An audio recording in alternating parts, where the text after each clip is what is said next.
Doa adalah sarana bagi seorang hamba untuk meminta sesuatu kepada Tuhannya. Kala sedang membutuhkan pertolongan dan perlindungan, mintalah kepada Allah, karena hanya Allah yang dapat memberikan segala sesuatu yang dibutuhkan hambanya. Mintalah kepadanya. Minta, berdoa, dan usaha.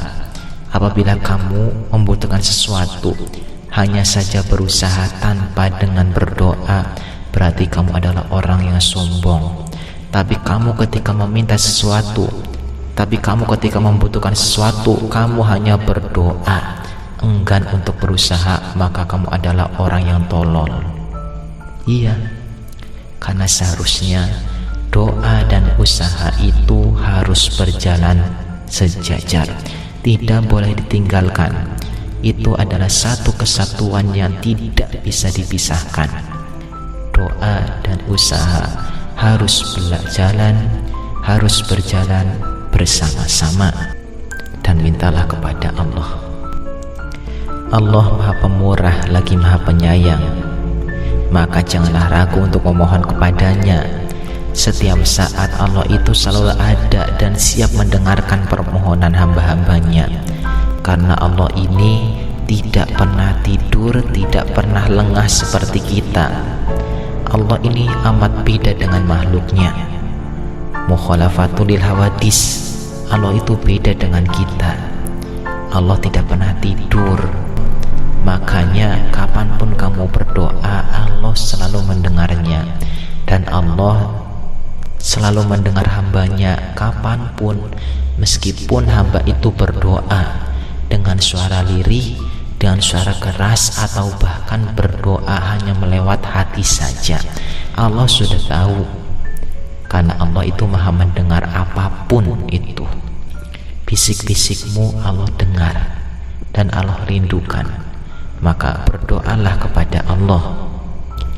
Allah itu sangat senang kepada hambanya yang selalu bergantung kepadanya. Dan sebaliknya, Allah itu sangat tidak suka kepada hamba yang tidak pernah memohon kepadanya. Maka hendaklah kita berdoa kepada Allah di setiap saat dengan cara yang baik. Adapun waktu-waktunya itu sih terserah. Kapanpun waktu itu baik untukmu. Tapi ada waktu yang lebih istimewa untuk berdoa. Di antaranya saat seorang hamba itu bersujud kepada Allah. Jarak yang paling dekat antara seorang hamba dengan Tuhannya adalah ia ketika sujud. Maka perbanyaklah doa di waktu itu. Hadis riwayat Muslim.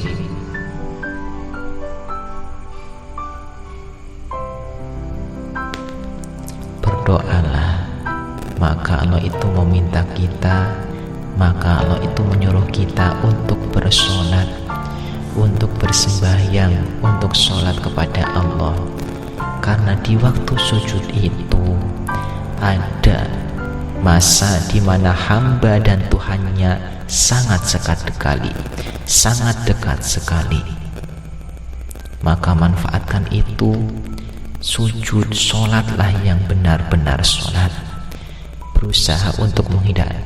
Berusahalah untuk menghadirkan hati di dalam sholatmu, supaya sholatmu bisa hidup bernyawa, tidak sia-sia hanya gerak-gerak semata. Meskipun sulit, lakukanlah, cobalah, insya Allah kamu pasti bisa. Yang kedua, waktu istimewa yaitu ketika hari Jumat.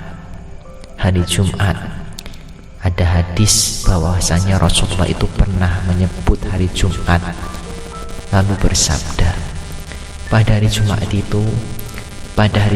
itu ada satu saat yang apabila kebetulan seorang muslim berdiri sholat sambil meminta sesuatu, berdoa kepada Allah, maka Allah akan memberinya apa yang ia minta. Seraya Rasulullah mengisyaratkan dengan tangannya menyedikitkan saat itu. Berdoalah di hari Jumat, karena hari Jumat ini Sayyidul Ayyam, tuannya hari yang paling mulia dalam Islam itu adalah hari Jumat. Maka berdoalah, karena di hari Jumat itu sangat banyak sekali keistimewaan.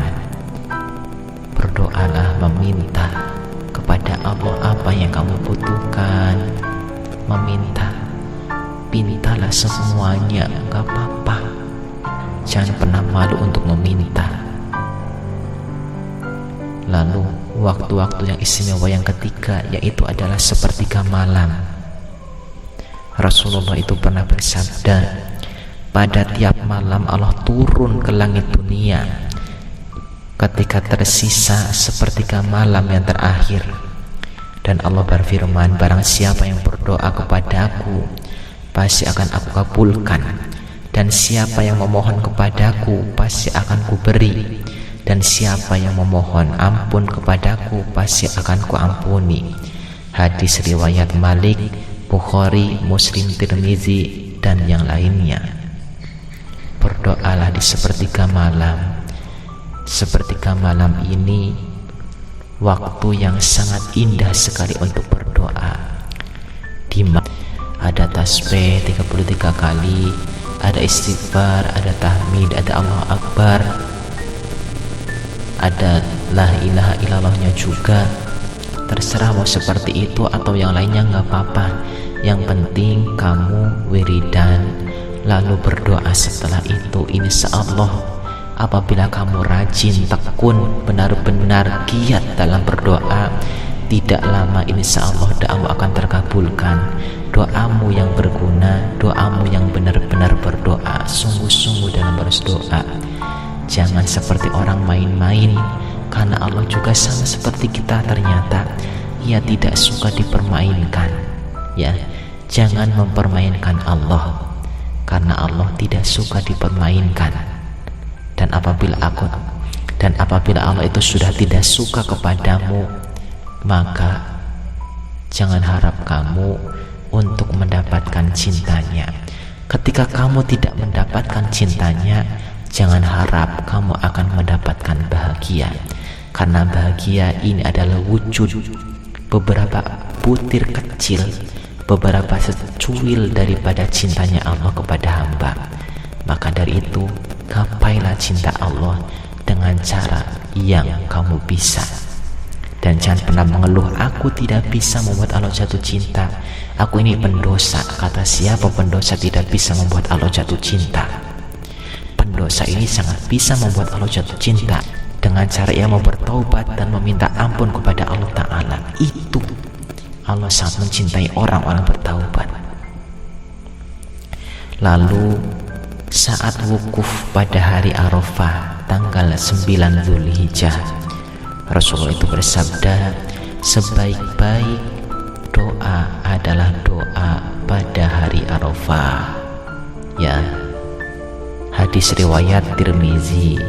Lalu ada antara azan dan iqamah, tiada ditolak suatu doa yang dimohonkan antara azan dan iqamah. Hadis riwayat Tirmizi. Lalu ada juga saat yang istimewa untuk berdoa, yaitu saat lapang. Barang siapa yang menginginkan doanya dipenuhi Allah ketika dalam kesulitan, maka hendaknya ia memperbanyak doa di waktu lapang.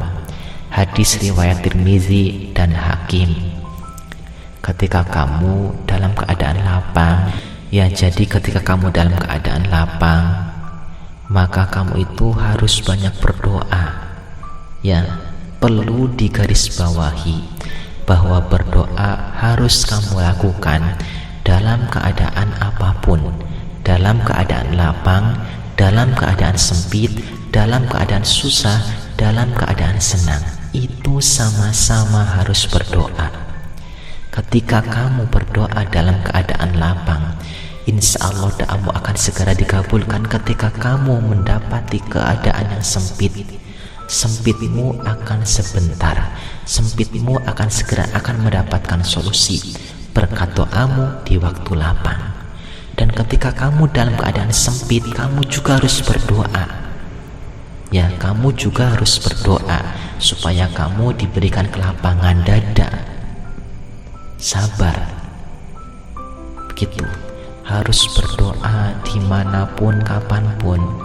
Ya, di sini kan ada waktu-waktu yang istimewa, bukan berarti waktu-waktu yang lain tidak cocok, tidak bagus untuk berdoa. Ya bagus, karena berdoa itu kapanpun bagus, dimanapun bagus, bagaimanapun bagus. Karena doa ini adalah senjata ampuhnya orang-orang mukmin. Doa silahul mukmin. Ya, berdoa adalah senjatanya orang-orang mukmin. Banyak keistimewaan dalam doa, dan doa ini bisa membuat apapun yang tidak mungkin bisa menjadi mungkin karena Allah. Ya, bahkan Rasulullah itu pernah menganjurkan kepada kita berdoa, ya Allah, apabila dahulu Engkau menakdirkan aku sebagai orang yang cilaka, sebagai orang yang celaka, maka tolong hapuslah catatan itu dan ganti aku sebagai orang-orang yang beruntung. Dan ternyata beginilah, tidak ada yang bisa mengubah takdir kecuali doa. Berdoalah kamu, berdoa apapun berdoa, untukmu, keluargamu, kerabatmu, orang-orang yang mencintai dan menyayangimu, doakan mereka juga. Berdoalah, meskipun kamu dalam keadaan tidak baik, jangan malu untuk berdoa. Berdoa, mintalah kepada Allah, ya Allah, aku ini pendosa, aku ini banyak salahnya, aku sudah lama melupakanmu, ya Allah, ampunilah aku, dan jadikanlah aku orang-orang mencintaimu, dan jadikanlah aku sebagai orang-orang yang selalu mengingatmu, ya Allah. Aku berpasrah, aku meminta ampunan kepadamu. Berdoalah kepadanya, berdoalah kepada Allah dengan bahasamu, atau dengan bahasa yang lain. Yang penting kamu paham dengan apa yang kamu ucapkan, dengan apa yang kamu minta, dengan apa yang kamu lontarkan. Berdoalah, minta apapun di waktu apapun, insya Allah doa akan segera diijabah. Ud'uni astajib lakum. Allah ini memerintah kita, Allah ini memerintahkan kita untuk berdoa. Maka kamu jangan pernah malu dan putus asa, karena pasti doamu akan dikabulkannya.